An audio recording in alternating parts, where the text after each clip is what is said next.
There is war raging in Anna and Sascha's homeland. The two are now refugees in Germany. As I stand here, I think of my husband. He died early on in this war. Their future is uncertain. How are they adapting to their new life in Germany?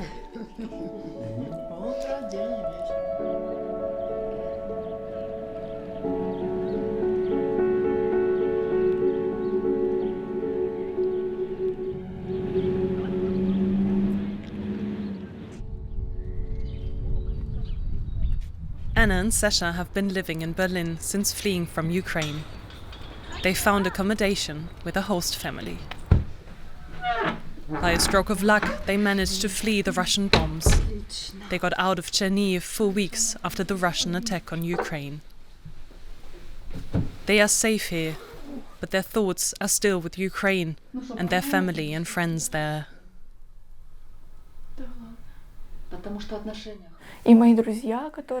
My friends stayed in Chernihiv, my classmates.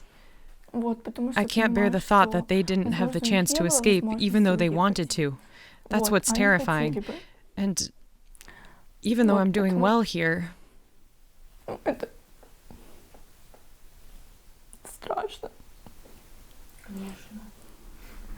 it's hard because I can't help them. The war completely changed their lives. Anna was nearing her high school graduation. Sascha worked in a call center. On February 24th, their hometown Chernihiv, north of Kiev, was bombed for the first time. It lies close to the Belarusian border, where Russian President Vladimir Putin sent his soldiers into the city. They bombed us from day one. We moved to my mother's house the first week and hid there. Truly, the whole time we were holed up in the basement. The bombing started. At some point, we could even discern from the sound what kind of shell was falling. We knew many people who died in the streets those first days. Civilians, people, our neighbors.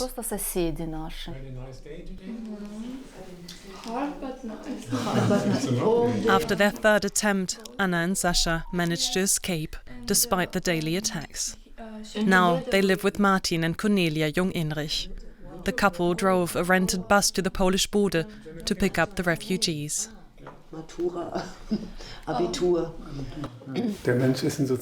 Humans are social beings.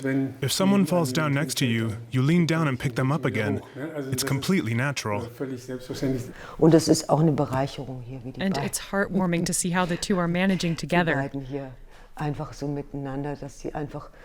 Outwardly, they show such strength. Inwardly, they're surely hurting and need to process. But how they're coping with it and just getting into gear, it's beautiful.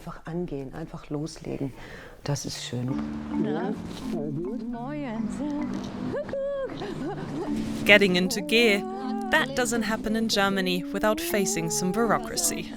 Today, Anna and Sascha have an appointment at the social welfare office. They're hoping to actually receive financial assistance for the first time today. Katrin, a family friend, is helping with the paperwork. I hope this works out. There's nothing missing, and really nothing can be missing. I've already been in contact with the people from the district office, a lot of back and forth, and they've already opened a file for them. Everything should be okay. They've been waiting for this appointment for weeks. Are you registered with the state of Berlin yet? Registered, yes, but there's no set appointment. Do you have proof? Yes, could be that I have it with me. They're missing the confirmation. The interpreter helps them search through their emails again. And luckily, they track down the right one. Das. Ja, genau. Super. Diese PDF automatische Antwort. Ja, okay, super. Great. Can you forward that to me? Bisschen aufregender. Katrin looks on. It's a bit nerve-wracking, making sure that absolutely nothing is missing. We have a great feeling, because as far as I understand it, we'll receive the money directly afterwards, and that takes the pressure off.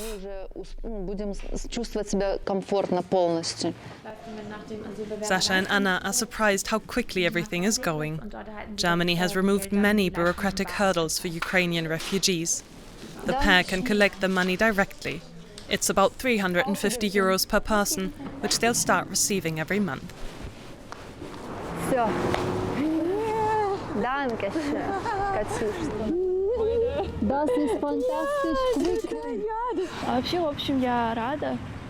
I'm glad everything went so fast. We're exhausted. All that running around, and then you stand there waiting and wondering whether it will all work out or not. I'm feeling hopeful now that everything went so smoothly.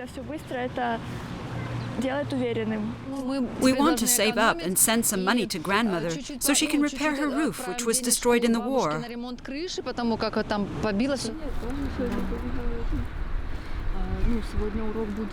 To integrate even better, Anna and Sascha have signed up for a German course. A church congregation organizes weekly lessons free of charge.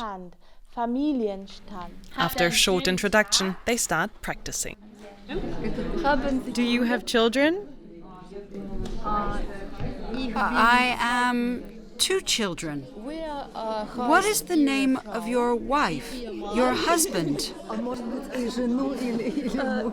I am single. Okay. Thank you very much. Danke schön. Bitte schön. It's a little bit difficult, but it's okay.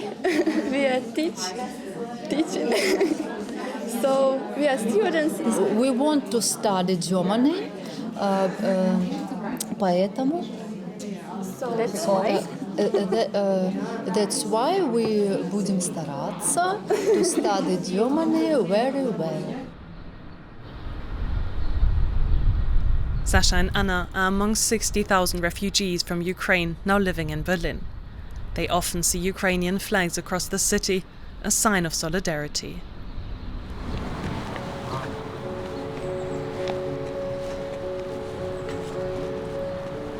Today, the two are on their way to the Ukrainian embassy in Berlin.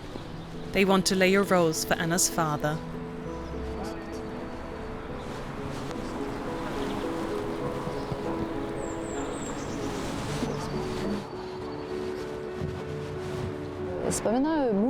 As I stand here, I'm thinking of my husband. He died early on in this war. We'd found a little peace with it, but all those painful feelings are coming up again. It's also sad. He died 5 years ago while fighting in eastern Ukraine. The war has been going on since 2014, since Russia's annexation of Crimea. It's good that there's somewhere in Berlin where Ukrainians can come to express their grief and leave it in this place. The children who have been killed are commemorated here with drawings, candles, and flowers.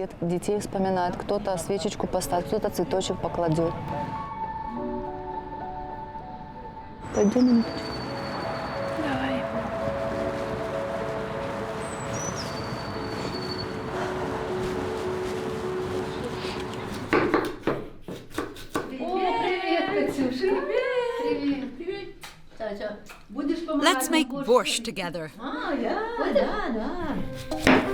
A few weeks later, Sascha and Anna want to show their thanks. They're preparing a meal for their hosts. Katrin is learning how to make a traditional Ukrainian beetroot soup. A Ukrainian cooking class today, Sascha. A master class.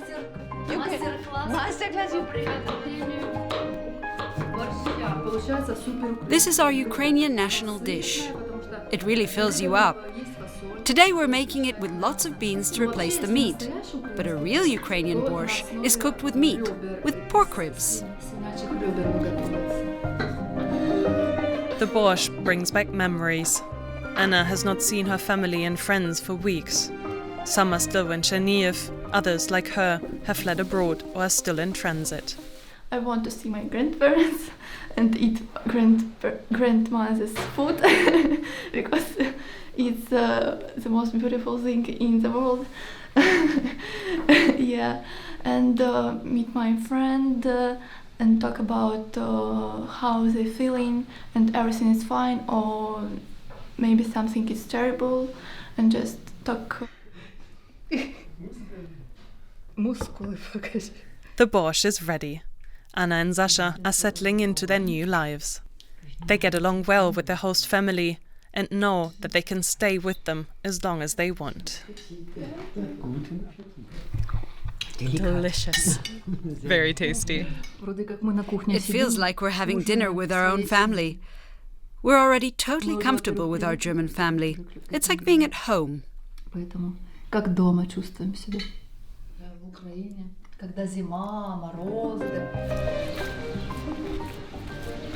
The mother and daughter are slowly finding their bearings in Berlin.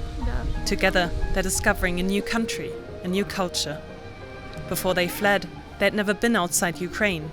Since they've arrived, they've grown even closer together. Anna feels so comfortable, she can even imagine studying here. Right now, she's wrapping up her high school final exams online. I want to come back to Ukraine to see my family members, but I think about living in Germany for my life in the future. Wow. Because I really like this country. I'm not at the age to completely overturn my old life. All my relatives are in Ukraine, and my house too. I want Anna to decide for herself whether she wants to stay in Germany or return to Ukraine. But I want to go home someday. When the war is over, I will definitely do that.